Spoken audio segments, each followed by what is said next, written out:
Assalamu alaikum wa rahmatullahi wa barakatuh. My name is Abdulrahman and I'm from Britain. I was raised in a non-religious secular family. We never discussed Islam. We never discussed any kind of religion. And I came to my own conclusions that there was no God and that science had the answers to everything, because that's what I was being taught in school and that's what I was hearing on the TV. Even so, despite coming to my own ideas that there was no God, every once in a while I had the doubt and asked myself, is there a God? Maybe there's a God. Now, going through high school, I was unhappy much of the time because there's a lot of peer pressure at school to conform, to be fashionable, to be popular, to be daring, and so on. And I didn't want to be like that. I saw the popular people were not respecting the teachers, not respecting knowledge. I didn't feel that they were really looking to develop themselves and to really contribute to the world. So I was lonely, and being lonely is unhappy, especially as a teenager. In fact, it reached a point about 2 or 3 times where I felt that since I had no clear purpose in life, maybe I should end my life. But thanks to God, I didn't do that. As Allah planned it, I had a Muslim friend at high school. And sometimes I would go to his house and he would say, I'm going downstairs to pray. Sometimes I would ask him, why do you pray? Or how do you pray? And the thing I really appreciate about him is that he was not shy to tell me about his Islam, at least when he was at home. This is very important for Muslims today, because if you don't make an effort to show something of your Islam, you cannot expect anybody to have an interest in Islam or to learn about Islam. Now, after I'd known him for about 5 years, when we were 16, he decided that I would probably appreciate Islam. So he made an effort to persuade me to learn about it. And for a period of about 3 weeks, every day he was telling me, you should learn about Islam. It's the religion of truth. There is a life after death. There is a paradise and a hellfire. Allah is the most merciful. He didn't know much of the Quran or the hadith of the Prophet Muhammad, peace and mention of Allah be upon him. He just kept telling me the same points over and over again. And eventually we reached a point one evening as we were walking together, and I looked up at the moon and I said to myself, if what he's saying is true, if there really is a life after death, then it would not harm me just to investigate this for myself and come to my own decision. And honestly, from that point onwards, my heart was just open to Islam. And I can remember I began to talk to God and to say, I can't believe that all my life I've never spoken to you, I've never acknowledged you, but now I really believe in you. It was really as simple as that for me. Of course, I took the trouble to learn about Islam as he advised me to do so. And I think also something that was going through my mind at that time was that after death, if there really was another life, then I would not have the luxury to just run away from Allah and do as I pleased. Another thing I should mention about my life before I became Muslim is that around that time, age 16, the nightclub scene was becoming very popular and promoted on TV. So I was really aspiring to reach the age of 18 where I could do as I pleased. I was making music on my computer, and I just wanted to get into the club scene, to experiment with the drugs and to experiment with girls and so on. I was so close to entering that lifestyle, and I often wonder where I would have ended up had I gone into that life. But thanks to God, He saved me from that and gave me Islam. As I mentioned, before I became Muslim, I was interested in science, and I felt that science had the answers to all our questions about where we came from and how the universe works. Now, what interested me when I first began to learn about Islam is that actually Islam and science do not contradict at all. And there have been many scientific discoveries which support what is mentioned in the Quran. For example, about embryology, or cloud formation, or the structure of the earth. So this motivated me to study about Islam, particularly from this scientific aspect. The one thing that really impressed me about my first Muslim friend and his family was their hospitality and the way that they treated me as a guest. And I think that this is very important for Muslims in their interaction with the non-Muslims, because if we want to charm them towards Islam and encourage them to learn about Islam, then we have to be aware of something, which is that non-Muslims have more information now about Islam than they used to. And they are probably aware that Islam does not allow many of the things which they are accustomed to doing. And this could make them reluctant to learn about Islam. But by treating them well and showing them the very welcoming and the community spirit amongst the Muslims, this I think will help them to embrace Islam. In my case, when I became Muslim, I was very lucky because I did not face much conflict at all with my family or with the friends I had at that time. I remember that my father in particular was concerned about the direction I was taking, but he was supportive. And I would say that the big challenge really was just to adjust to the Islamic way of life and to learn to submit to Allah. And one of the things that really helped me to do that was to take the attitude that whenever the truth comes to me, when I'm taught something about Islam which is different from what I was doing before, it is not something which is against me, but it is something which is for me because it will bring me closer to God. I would say the main changes that occurred to me after becoming Muslim is that I learned to respect myself more. And over time I came to appreciate the importance of having a healthy diet, having regular exercise, having a healthy mind and a healthy body, keeping good company, taking care of what I hear and see. All of this helped me to become a better Muslim. Of course, I welcome any opportunity to discuss Islam with friends and family, or even complete strangers. But the challenge is that sometimes the better you know somebody or the closer you are to them, the harder they find it to accept the truth from you. Now, the response of my father to my telling him about Islam has been positive, and I think that the potential is there. He is interested, but he's very busy with the work that he does.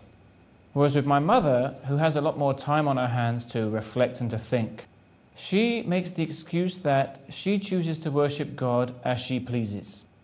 You see, she acknowledges the existence of a God, but she doesn't want to submit to his rules.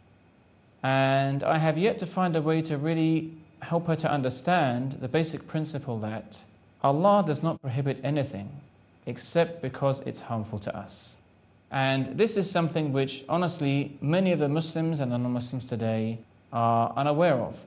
They see Islam as a set of restrictive rules which are preventing them from having fun and being free and so on. And in fact, the true freedom and the true happiness comes by submitting to Allah's rules. And we can see the consequences in many societies today where people are ignoring the rules of even Christianity or Judaism, for example. And this is leading to breakup of families and breakup of societies. So I think the difficulty with my family is the lack of a really good example for them to see how effective Islam is when put into practice.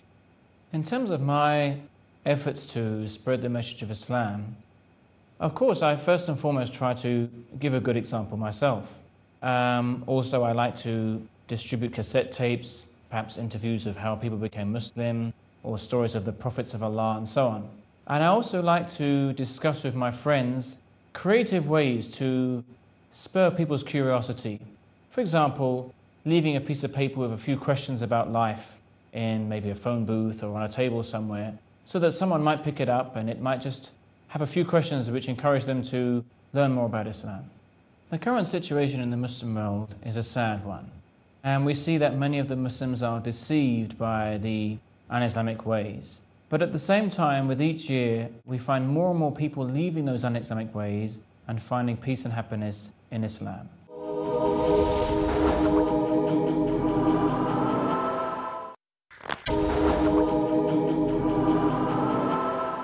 The media today portrays a very negative and false impression of Islam.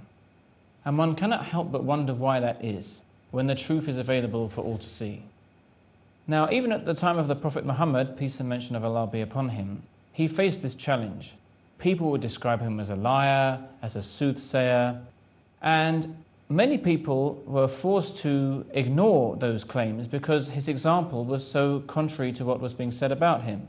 So likewise, our response to the media onslaught against Islam today should be to present the best image of Islam that we possibly can.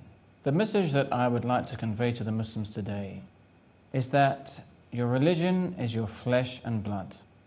And as Allah tells us in the Quran, what means that He doesn't want harm for us, but rather He wants to purify us and complete His favor upon us so that we may be grateful to Him. And as He also tells us in the Quran, what means it is in the remembrance of Allah that the hearts find rest. So I really want to stress that you can never escape from Allah the Most High. So instead of continuously trying to run away from Him and somehow avoid Him, face up to the fact that He is not looking to harm you. He just wants you to worship Him so that you can have the honor of seeing His face in the paradise. So please, be prepared for the inevitable meeting with Him. When I began to learn about Islam, I was fortunate to meet many Muslims who were enthusiastic to spread their religion and to give me books to read and so on. And what impressed me the most about some of the books I was given was their constant reference to the Quran and Ahadith of the Prophet Muhammad sallallahu alaihi wasallam. There are many books in the world today, but many of them are containing opinions of people or narrations about the Prophet Muhammad, peace and mention of Allah be upon him, which are not correct. Now we come to the story of how I actually took the Shahada and became a Muslim formally. I had been studying Islam for perhaps 2 or 3 months, and it took me some time to build up the confidence to actually enter Islam formally. Even though I had begun to pray to God and to even fast in Ramadan very early on, but for some reason I never felt quite ready to accept Islam formally. So eventually, towards the end of Ramadan, I went to the mosque and I invited my Muslim friends to come and be with me at that time. And of course, the process of becoming Muslim is very simple. You simply testify that none has the right to be worshipped except Allah, and that Muhammad is His slave and messenger. But what happened after that was somebody suggested that I say some prayers for the Muslim world, because I had just become Muslim and therefore all of my past sins had been forgiven. But what nobody told me was how to actually conclude the prayer. So I prayed and I prayed some more and I prayed even more than that, and I must have included almost every Muslim in my prayers in one way or another. And then I paused because I ran out of things to say, and somebody subtly hinted that we conclude this prayer in your name, O Allah. And after that, people were impressed that I had managed to pray for about 40 minutes. It may surprise someone that a boy born in a non-religious family could have an innate love for his Creator. But actually, Allah creates each person initially upon the fitrah, or the natural disposition. And then his parents may turn him into, for example, a Jew or a Christian. So the heart always has a desire to worship Allah. And I remember a nice story which is worth mentioning here about a doctor. I think he was in London. And he treated a Muslim patient. So he asked that patient, "You seem to be a Muslim who is practicing your religion. I'd like to ask you something about Islam," which he did. And the Muslim took the opportunity to ask him, "You are a doctor and you're a very wealthy man. Are you happy?" And the doctor replied by saying, "Well, actually no, sometimes I'm very depressed." So the Muslim asked him, "If you wanted to give comfort to your eyes, what would you do?" And he replied by saying that I would look at something attractive. And the Muslim went on to ask him, "How would you give comfort to your ears, or how would you give comfort to your tongue?" So then the Muslim asked him, "Does it make sense to give comfort to your eyes by listening to something enjoyable?" And of course the doctor said no. And the Muslim asked him, "Does it make sense to give comfort to your tongue by looking at something attractive?" And of course the doctor said no. So the Muslim went on to say to him, "This is the problem. Your heart will gain comfort by worshipping Allah and giving thanks to Allah and having a connection and a relationship with Allah. But you are depriving your heart of that connection, and that is why you're unhappy." The number of women becoming Muslim today is greater than the number of men.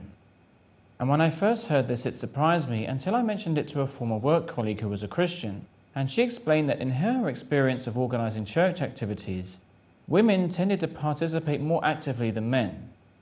So it would seem that women generally tend to be motivated more in religious activities than the men are.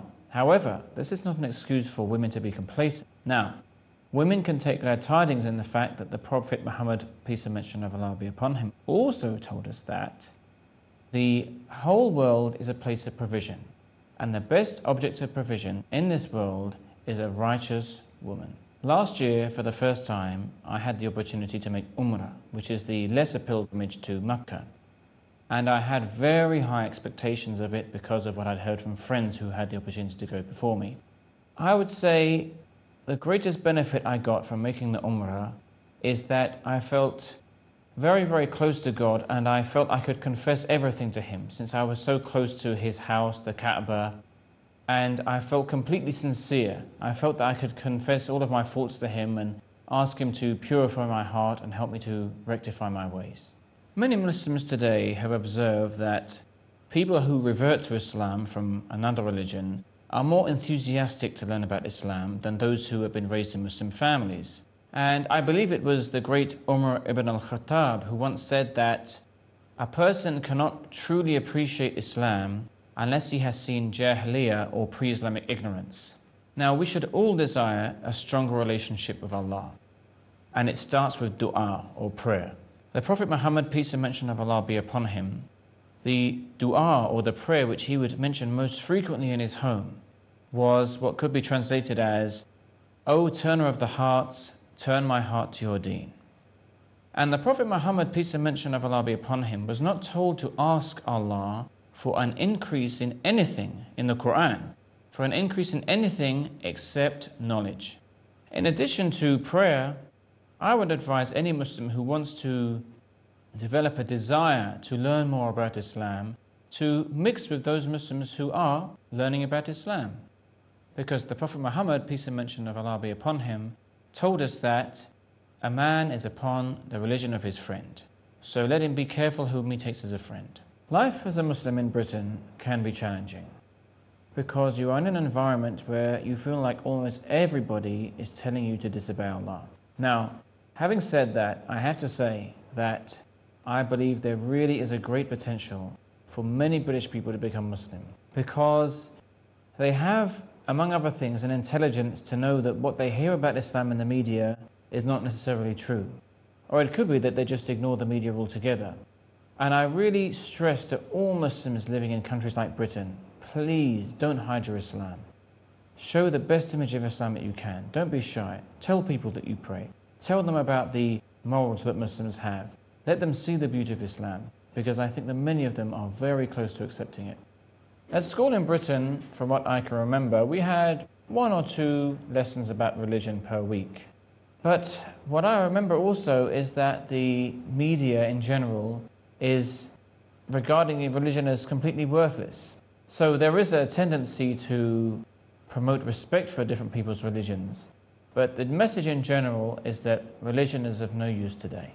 I hope you enjoyed my story, and I hope that I motivated you to learn more about Islam as a way of life. Thank you for listening. Assalamu alaikum wa rahmatullahi wa barakatuh.